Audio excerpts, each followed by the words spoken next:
شکرانے کی جتنی بھی صورتیں ہیں، جو اپنے ذوق کے مطابق جس کو بھی ادا کرے وہ اس کی طرف سے اظہار محبت ہوگا۔ جو چیزیں شریعت نے فرض کہی ہیں اور جن چیزوں کا وجوب ہے اور اس کا باقاعدہ شریعت میں طریقہ بھی بتایا گیا ہے، تو وہاں ہمارے ذوق کا دخل نہیں ہوگا۔ پانچ گانہ نماز کا جو طریقہ بتایا گیا ہے، اس کے اوقات جو بتائے گئے ہیں، اس میں قیام، رکوع اور سجدے کی صورتیں ہمارے اوپر واضح کر دی گئی ہیں، مبہم نہیں رکھی گئی، تو اس میں ہم اپنے ذوق کا مظاہرہ نہیں کر سکتے کہ نہیں ہم نماز اس طرح پڑھیں گے، ہمارا ذوق اس طرح کا ہے۔ وضو میں میرا ذوق یہ ہے کہ میں پاؤں پہلے دھوؤں گا اور باقی اعضاء بعد میں دھوؤں گا، ایسا نہیں ہے، وہ شریعت نے ہمارے اوپر واضح کر دیا ہے۔ لیکن جن امور کے اندر شریعت نے ہمیں کوئی اس طرح کی پابندی نہیں لگائی، کسی امر کا مطلق حکم دیا ہے، تو اس میں پھر ہم اختیار رکھتے ہیں۔ جس طرح حضور علیہ السلام پر درود پڑھنے کا حکم دیا گیا ہے، سلام پیش کرنے کا حکم دیا گیا ہے، تو اس میں آپ جس طرح بھی حضور علیہ السلام پر درود پڑھیں، جس ہیئت میں بھی درود پڑھیں، کھڑے ہو کے پڑھیں، بیٹھ کے پڑھیں، درود کے کلمات، درود کے الفاظ، اس میں کوئی پابندی شریعت نے نہیں لگائی۔ مطلق حکم ہے صلو علیہ وسلموا تسلیما، درود پڑھو اور سلام پڑھو اور خوب پڑھو، صبح پڑھو، شام پڑھو، دوپہر پڑھو، پچھلے پہر اٹھ کے پڑھو، رات کی تنہائیوں میں، دن کے اجالوں میں، کوئی پابندی نہیں لگائی گئی۔ اب یہاں آپ کو اختیار ملتا ہے، پھر ہر شخص کا اپنا ذوق ہے۔ کوئی تنہائی میں بیٹھ کے درود پڑھتا ہے اور کوئی اجتماعی طور پہ درود پڑھتا ہے، کوئی بچوں میں بیٹھ کے درود کی مجلس سجا لیتا ہے، تو یہ آپ کا اختیار ہے۔ اسی طرح فَلْيَفْرَحُوا کہ خوشی کا اظہار کرو، تو اس میں آپ کا اختیار ہے۔ آپ 12 ربیع الاول کے دن صدقہ و خیرات کیے جا رہے ہیں، 12 کو نہیں کرتے، 13 کو کرتے ہیں، 11 کو کرتے ہیں، 8 کو کرتے ہیں، کسی اور مہینے میں کرتے ہیں، حضور کے آنے پر آپ کو خوشی ہے، اس کا شکرانہ ادا کرتے ہیں، اللہ کا شکر بجا لاتے ہیں، قولاً، عملاً، رویتاً، نوافل ادا کیے جا رہے ہیں، روزہ رکھتے ہیں۔ حضور علیہ السلام نے خود روزہ رکھا پیر کے دن، تو اگر کوئی شخص سارے طریق مسرت کے اختیار کر لے، خوشیوں کے سارے رنگ اختیار کر لے، تو اس میں کیا حرج ہے کہ وہ روزہ بھی رکھے، وہ نوافل بھی پڑھے، وہ صدقہ و خیرات بھی کرے،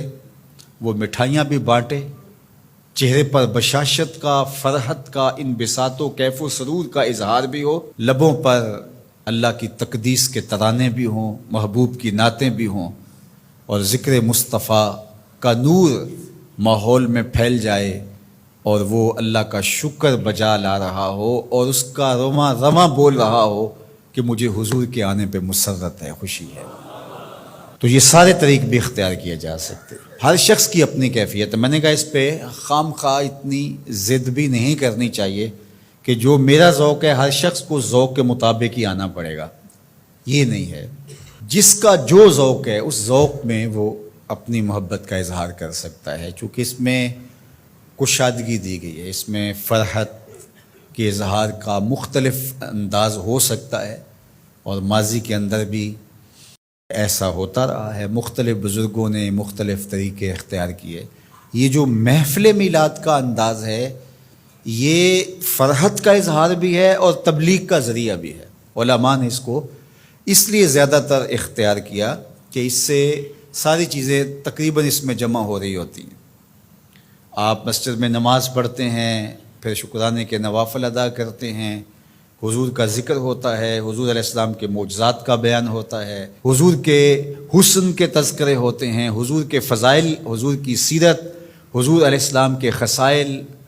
اور مدح و ستائش، نظم میں، نثر میں حضور پر سلام، بار بار درود پڑھنا، اور حضور کے لائے ہوئے دین کی اہمیت لوگوں کے سامنے رکھنا اور دین کو اختیار کرنے کی تلقین کرنا، یہ سب کچھ محفل میلاد میں ہوتا ہے۔ بعد میں پھر مٹھائیاں، تبرک، یا شروع میں کھانا یا بعد میں کھانا، وہ بھی شامل ہو جاتا ہے۔ تو یہ ساری خوشیوں کا اور اظہار کے جتنے بھی سلیقے اور طریقے ہیں ان کا ایک مجموعہ ہے۔ تو اس کو محفل میلاد کہہ دیتے ہیں۔ اگر اس میں کوئی ایسی چیز نہ ہو جو شریعت کے مزاج سے متصادم ہو تو اس پر کسی کو بھی میرا خیال اعتراض نہیں ہونا چاہیے۔ تو اس لیے میں آپ کو کہوں گا کہ آپ اپنے گھروں میں ہر پیر کا معمول بنا لیں، پیر کو روزہ رکھیں، بچوں کو بھی روزہ رکھوائیں۔ جو شوگر کے مریض ہیں میں ان کو زور نہیں دیتا، باقی جن سے ممکن ہو تو وہ ضرور پیر کا روزہ رکھیں، آپ اس سے صحت بھی پائیں گے۔ آج بھی مدینہ المنورہ میں لوگ کثرت کے ساتھ پیر شریف کا روزہ رکھتے ہیں، یہ معمول بنا لیں۔ اور افطار کے وقت جو آپ دسترخوان بچھائیں اس میں اپنے بچوں کو بھی اپنے ساتھ بٹھائیں اور حضور علیہ السلام پر درود پڑھیں، حضور کی سیرت کا کوئی ایک واقعہ سنا دیں، حضور کا کوئی ایک معجزہ ان کے سامنے رکھ دیں، آقا کریم علیہ الصلوۃ والسلام کے حسن کا قصیدہ ان کے سامنے پڑھ دیں، کسی عضو بدن کی خوبصورتی اور شمائل کا تذکرہ ان کے سامنے رکھیں، اور پھر نتیجہ آپ دیکھنا۔ اس کے بعد دعا کر کے افطار کر لیں، کھانا کھا لیں، اور یہ صرف 8 دن کے بعد آپ کریں۔ 8 دن میں 2 مرتبہ کر سکیں، جمعے اور پیر 2 دن کر سکے تو اور اچھا، نہیں تو 1 دن کم از کم یہ مقرر کر دیں۔ اگر کسی وجہ سے آپ پیر کے دن نہیں کر سکتے، کوئی اور دن مقرر کر دیں، یہ سارے اللہ کے دن ہیں، تو آپ دیکھیں گے کہ اس کے اثرات آپ کی نسل کے اندر منتقل ہوں گے۔